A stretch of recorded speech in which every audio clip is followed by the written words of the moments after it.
welcome back. And we're moving into our third segment for today, where we're joined by representatives of Confetti. We have with us on set Tiago Tonaco, who is going to be heading up Confetti San Pedro. Wow. And we have creative director of Confetti, McElroy Garcia. Good morning. Hi. And welcome. Good morning, guys. Yeah, you guys, seriously, like I was telling her this morning, there is a magic wand when it comes to confetti. And bam, everything is there.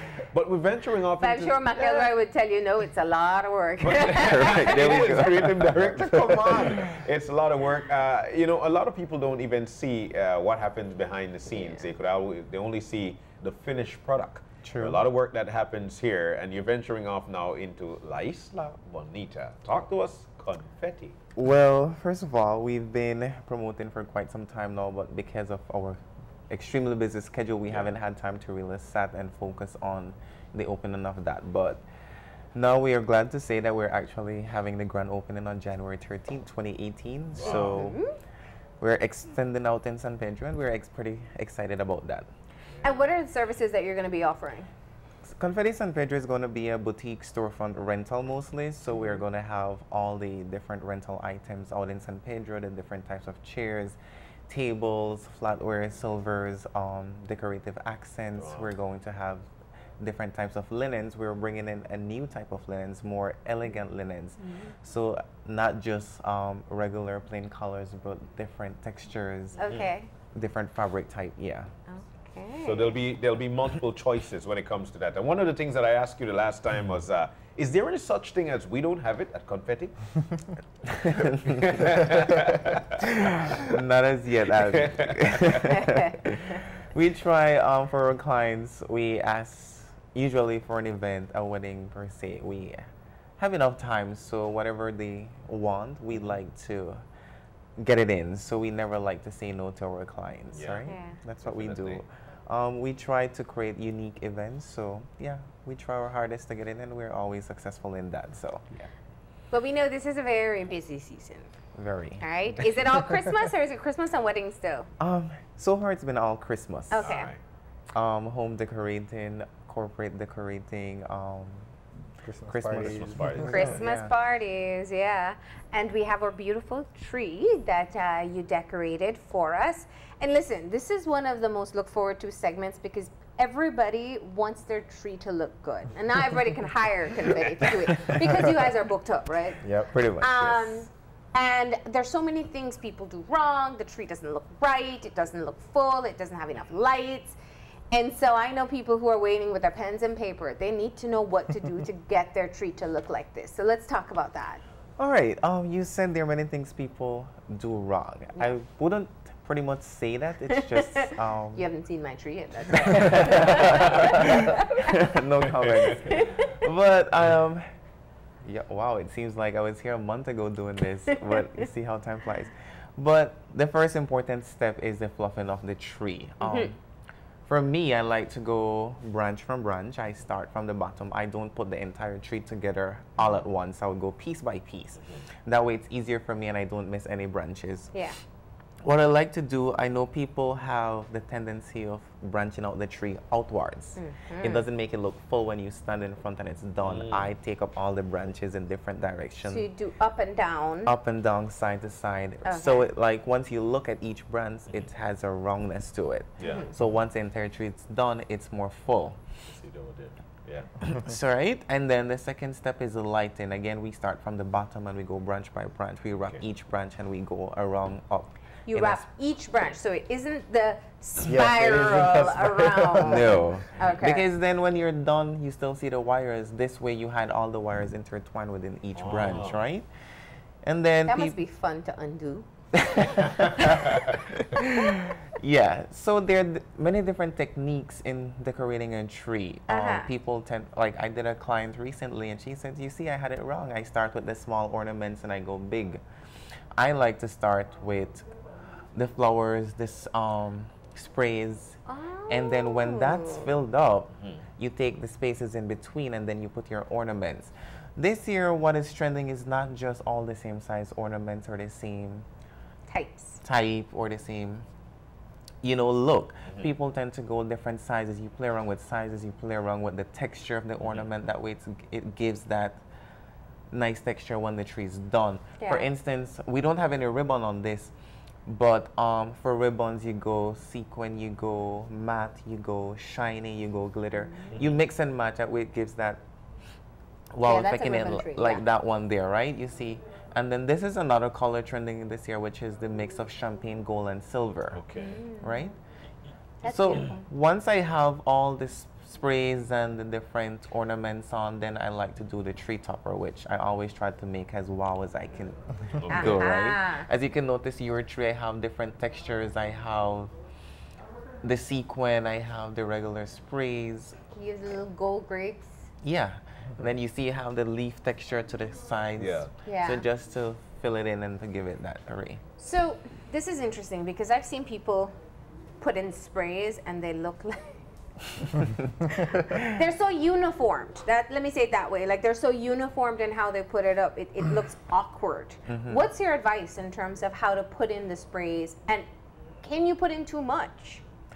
I don't think you can put in too much. It's just how you put it. Yeah. I believe this has about 24 all around. Wow. Right? So I placed 2 dozen on it. With this tree, it's not perfectly shaped, which that was my intention. Oh. So I thought you were trying to diss our tree. You see, you have no, to the bottom you have the sprays coming out. You have it to the front, but once you have it all around, it gives it that different shape going. So it's just.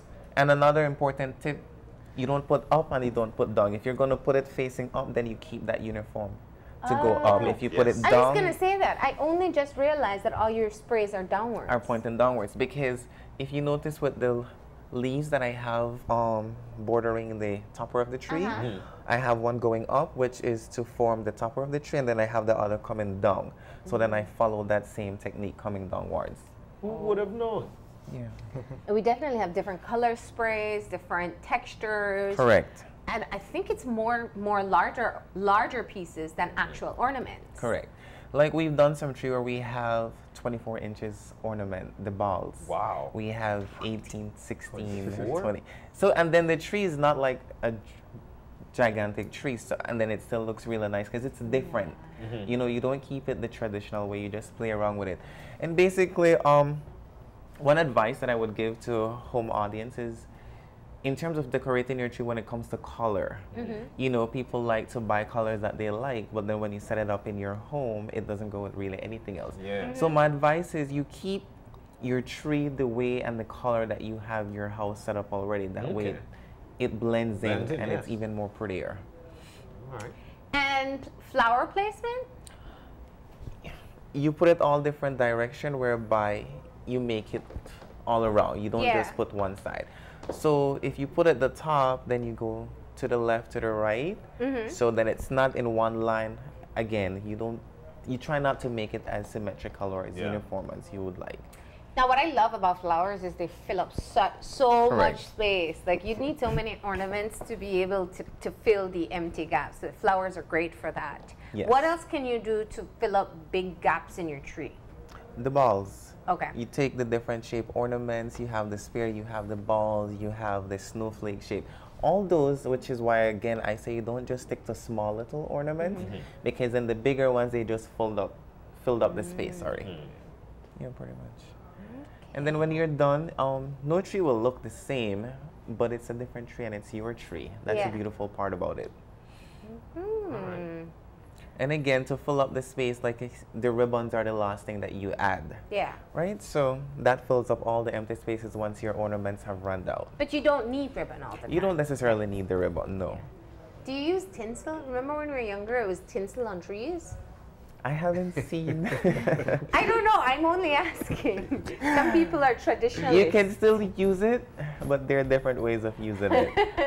I personally don't like it because of all the glitter it leaves on me. So it's rare that I use tinsel now. All right. What are some of the strange colors for this season?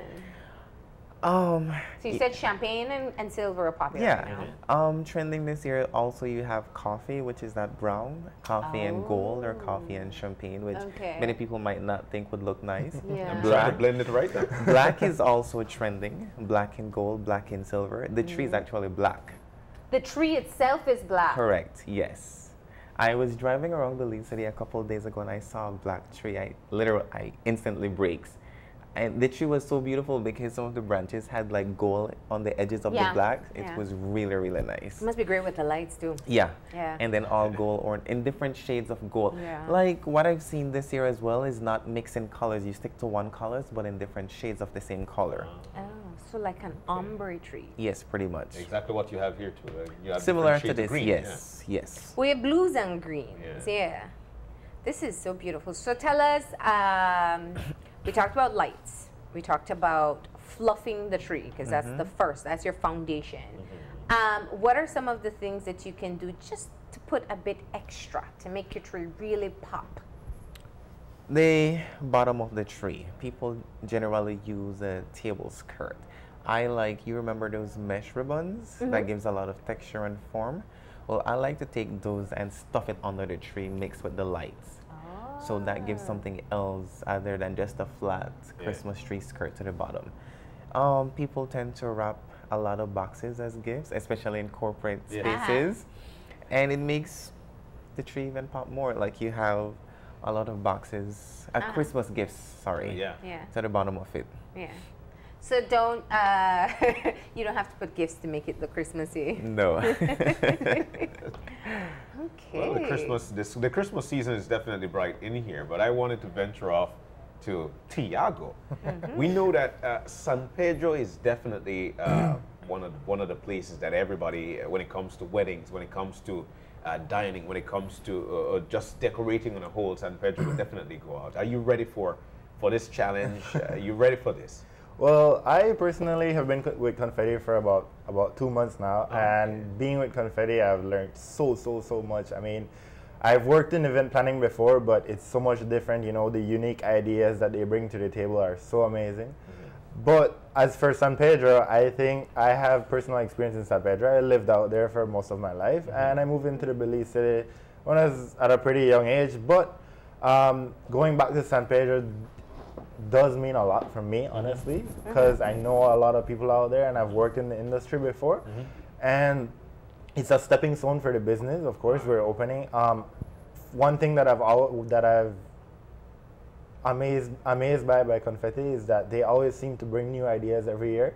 Like, I don't know if you guys have been following Confetti, but first it was Confetti, then came Blooms the next year, then the next year after that came the Bridal Shop, and now it's a new year, so it's new stuff for Confetti, and it's Confetti San Pedro. Nice. And I'm excited to take over that branch. And what's trending right now in San Pedro in terms of decoratives? And well, for San Pedro, a lot of destination weddings, and we're really trying to get into that. We're like, I think McElroy will highlight on the rebranding of the image of Confetti. We're really trying to get into destination weddings, and that's what we want to focus a lot of in San Pedro eventually, because right now, it's like as Jaime said, as Matt said. Wow.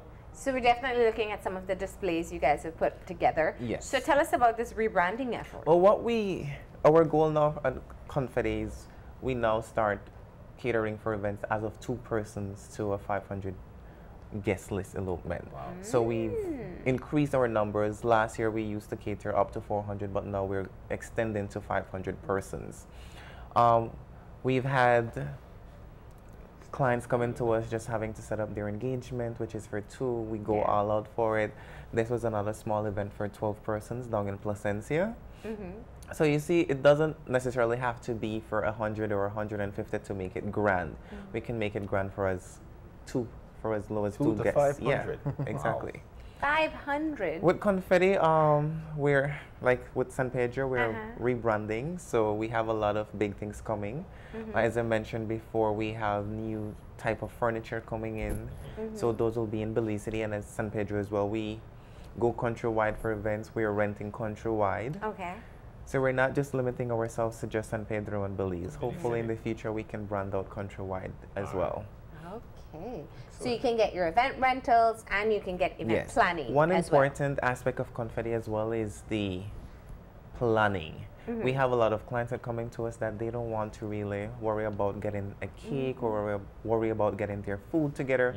So we have you sit with us, you tell us exactly what you want, and that's it. We won't see you until maybe a couple of weeks before your event again, of course, we'll communicate with each other. Of course, you have to approve everything. Yeah. Yes, so we do a setup generally in this studio, and you know, we get their approval. If there's some things that they don't like or like, then we go from there again. Yeah. But basically, on the day of event, they don't have to stress about food, the cake, the bar, the DJ, the photography, any of those. And we always get to see this when we have the Yes Do I Do. Yes, and so that's exciting. That's coming up as well. That's pretty much 2 months away. It is 2 months away, and actually we should tell people that the filming has started. Yes, so, it has. Come early January, they get to start to see the process of our live Yes Do I Do wedding, Confetti and Channel 5. So like, that's you exciting. guys have a big shoes to fill from last year. You know, you really transformed the rooms. Correct. So it has to be bigger and better this year. Of course. No pressure, McElroy. No pressure. No pressure at all.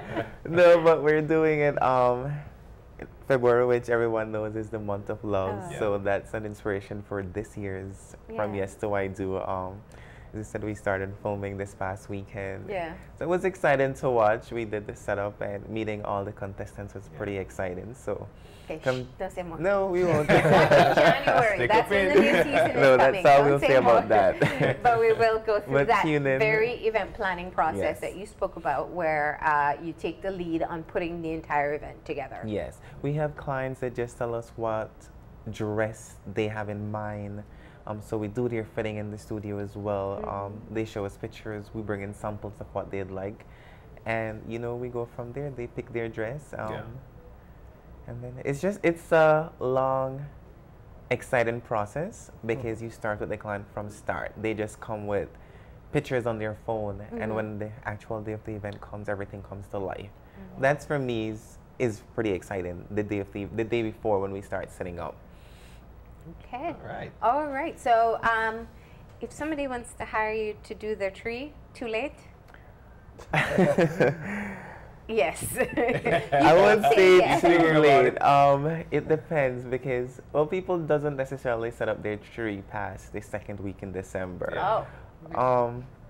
We start with events today. Yeah.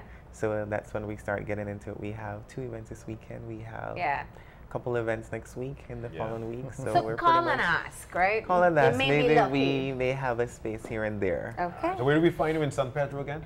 We're located at the new Sandcast building right in front of Tropic here. That's where we'll be. All right. Okay. As you get off. Well, thank you guys for being here. Thank you for having us again. Thank you. And thank you for putting together our beautiful tree. No problem. Thank you for having us. We're going to go ahead and take a break, and when we come back, we'll be talking about Kaya Katus's annual cycling and track games. So stay tuned.